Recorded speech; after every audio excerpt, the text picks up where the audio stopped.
In this tutorial, I'm going to teach you guys how to replicate shadows from an existing image and place those onto your new image on a complete new background. Now, if you're an advanced user, you might know already about this technique and this tutorial is not for you. But if you're a beginner or intermediate and not sure completely how to copy shadows from an existing image onto a new one, this is the tutorial for you. So yeah, enough of the talking, let's get right away into the tutorial. Okay, so over in Photoshop, as you guys can see here on the right hand side, I already have again a few layers open and as well the previous layer and again the original layer. Let me actually turn everything off and show you guys this is the background. Then on top of that, I've added again the original photo from the subject who's kicking a soccer ball and then also the shadow which we want to replicate now. Then the first step was basically just cutting out the subject over here. So let's do that. And now what I did is copied basically the shadow from this image into this image here. Because if you want to copy it straight away with just the mask and brush this in, as I did with the subject, it will not work because obviously the texture here from the grass and the color is different than the one underneath, right? So our background. So we need to replicate this again. Now, as I said earlier, if you're an advanced Photoshopper, you most probably know already about this technique. But if you're new to this, maybe this is something that you can use in your next retouching. Okay, so what we're going to do first of all is just obviously copy everything in. So we've cut out just our subject here. This you can also learn again on our channel with advanced masking, where you can also work with refine a little bit. And do have a look at that tutorial if you don't know how to do this. Then for the next step now, I want to obviously copy in the shadow. So I'm going to go first of all onto my layer here, hit right click onto the mask and say disable layer mask. So for me, in order obviously get the shadow here. Great, so we can see the shadow now. I'm going to zoom in a bit closer. Okay, and now I'm going to take the pen tool from the left hand side here, select the pen tool, and behind the subject I'm going to start just with an anchor point. So place an anchor point over here and just drag, and again I'm going to go a little bit further here, just with the anchor point, placing a few paths. And I'm also doing this quite quickly now, because obviously I don't want to keep you waiting too long with this. Okay, like so, maybe just changing that a bit more. Okay, and completing the path to the end. Now, if you're also not familiar with the pen tool, please have a look on the channel as a tutorial teaching you how to work with a pen tool. Inside of that path now, I'm going to hit right click and say make a selection, zero feathering please, hit OK. And for the next step now, what I'm going to do is also maybe transform this still a bit, just because it's not looking that good here in the front. So I'm going to take the marking tool from the left hand side, hit right click inside of that selection, say transform selection, and just with command on the keyboard, I'm just moving this a little bit out my selection. Okay, hit enter and that is accepted. Now I'm going to take a new layer from down here, and this will be first of all the shoe background. So again, shoe shadow, not background actually. Okay, you can rename that to anything you like. Shoe shadow, and with the marking tool inside of that selection, hit right click and say fill here, and with black foreground color. Okay, and press Command D, get out of the selection. So I'm working with a Mac. If you're a Windows person, please press Control when I say Command. Okay, so for you it's Control D, for Windows Mac users Command D. Okay, I'm going to move that all the way underneath. That's first of all the shoe layer. You can't see it right now because obviously the layer on top is hiding that, but here's our shadow.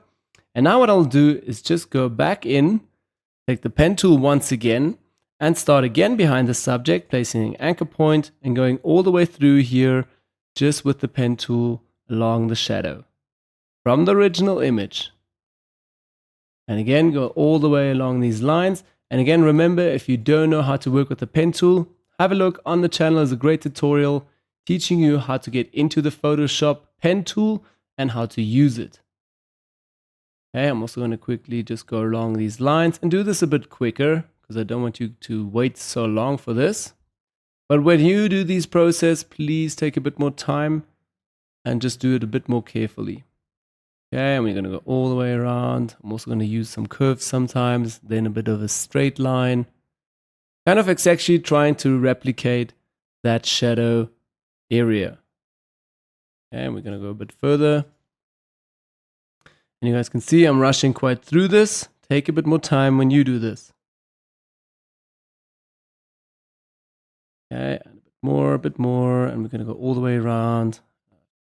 cheated there a little bit. Okay, and almost there. Okay, so behind the subject again, we're completing the path here. Just click on the last anchor point, zoom out a little bit so you guys can see the whole path. I'm gonna now, with the pen tool, hit right click again and say make a selection, 0 feathering please, okay. And also now onto the new layer icon down here again, select the marking tool, hit right click inside of the selection and say fill.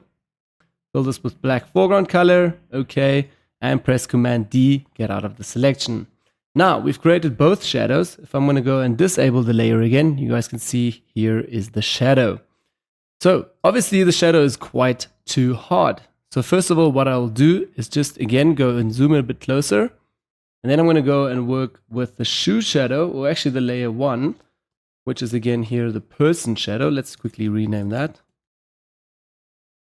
So you guys can also rename that to whatever you like. Person shadow. And first of all, I'm going to take down the opacity just to like 30 or 40%. Except that, let's actually turn off the shoe shadow. Zoom out a little bit again. And first of all, I'll just try with my sliders, moving left and right. Sometimes the shadows go between 25, 30 to 40%. And for this one, maybe even 35 would do pretty good. I think, yeah, 35, 36. Somewhere around there. So my first opacity here would be 35%. Okay, then the shadow, also going to switch that on. This is obviously a bit closer to the subject and a bit harder and more defined. So this will be not so light, it will be a bit darker. So what I'll do is also turn it down to like 40%. Okay, and now tweak it up again a little bit more so there's a bit more shadow to it. Something like 50, 51%. Great. Okay, so that's my first effect.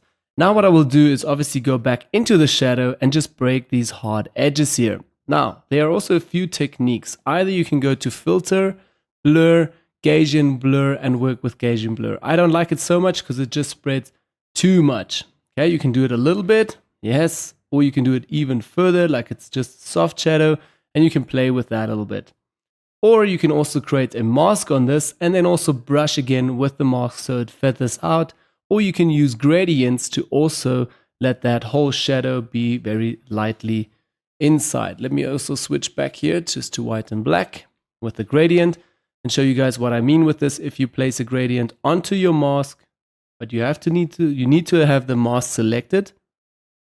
You can brush it out like that, or even fade it a little bit more. I'm going to go back to the history and just scratch all of that because I do not use a mask on that.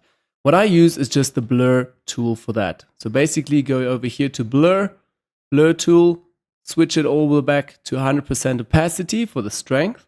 And now I'm going to zoom in a bit closer. And on my person shadow, starting with that, I'm just going to take the blur tool and smudge the edges a little bit. So not everything is smudged so heavy. Just in here a little bit. Going over. Great. And then also over here. And you can see now how the edge slowly breaks. Okay, and I can manually now go along these lines and slowly smudge all of that. Okay, and a little bit more. And I'm also working with the Wacom Intuos 5 Pro tablet in order for me to change my wheel and the brush size really quickly. If you don't have that, you can also press Ctrl Alt together, change the hardness to 0 and make it a bit smaller again, and then also continue brushing over this. So this I would do now around the whole complete shadow here. Again, remember, you can also use the Gaussian blur to do this. I just like to do it manually here with my hand and with the blur tool itself, just to have a bit more control in some areas, a bit more blurring than others. Okay, and we're going to go along these lines as well. A few more. You guys can see how that shadow slowly breaks into our background. Sometimes if you also have concrete or very defined hard surfaces, then it also works to have the shadow really hard and defined instead of just blurring it off like this. Okay, and again a bit more, and obviously I'm rushing through this, doing this a bit quicker. Take a bit more time when you do this. Okay, and this technique also helps sometimes if you have a lot of overlaying shadows. Okay, like so, great. And now for the next step that I'll still do is again on my shoe shadow, I'll just take the opacity down like to 20% and the brush super small, so it's just feathering the edge. And then going along this line. And I want it to be a bit harder because it's obviously a bit closer to the shadow here, to the shoe, to the subject. So yeah, that it just looks a bit better. Okay, slowly breaking that. And now the shoe shadow, I can still move that in a little bit or out. Or again, press Command T with holding Command.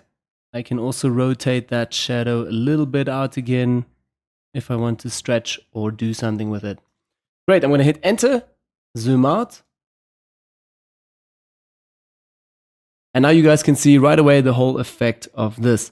So let's show it again. This is the person here, basically just the shoe, and then also the person having that on the background. And it looks also amazing because it's obviously on the same surface as we had before. So yeah, that's just a quick technique there.